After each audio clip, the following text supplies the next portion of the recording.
संगीता लोकगीत चैनल में आप सबका स्वागत है। चलो बहनों, आज हम आप लोगों को एक सुंदर सा, बहुत ही प्यारा सा बेटी विवाह गीत सुनाने जा रहे हैं। आप लोग सुनिए और कमेंट बॉक्स में बताइए आप लोगों को मेरी गीत कैसी लगी। आशा करते हैं कि गीत अच्छी लगेगी। तो चलो हम सुनते हैं एक सुंदर सा बेटी विवाह गीत। सहस तरैया बाबा साझवा तू है, सुखवा बड़े भीनु सार जी। सरग तरैया बाबा सजवई तू है, सुखवा बड़े भीनु सार जी।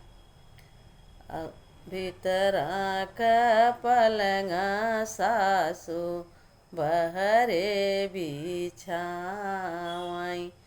बैठाई दुलरु दमाद जी।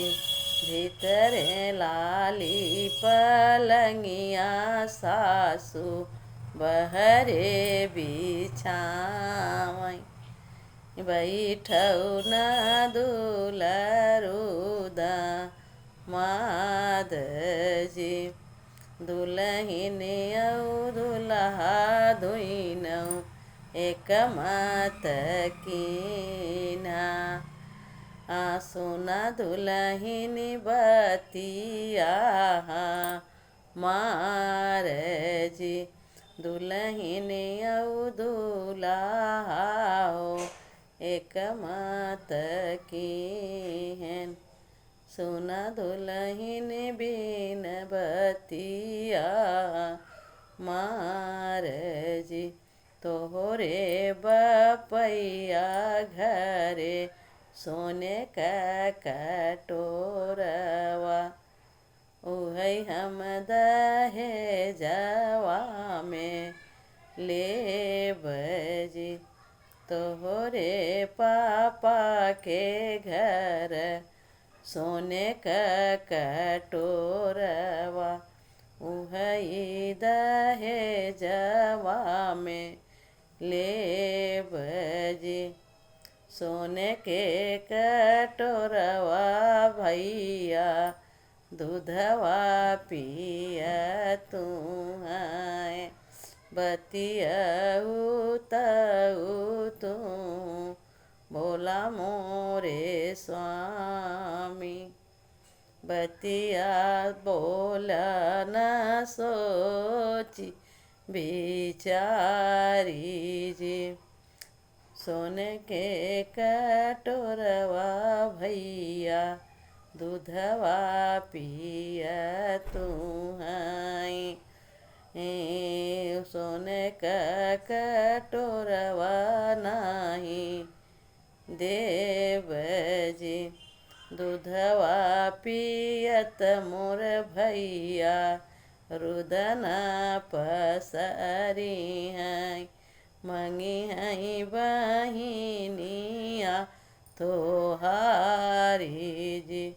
दूधवा पियत भैया रुदन पसरी है, मांगई बहिनिया तो हार जी।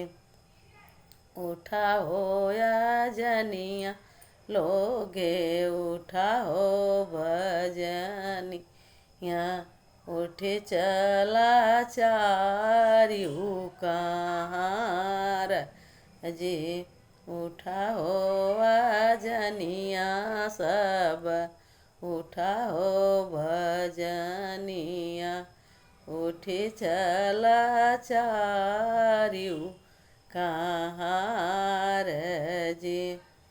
जम जे करीबी बहिनिया हम बिहान चढ़ी आए, तेहि मांगई बहिनी हमार जी।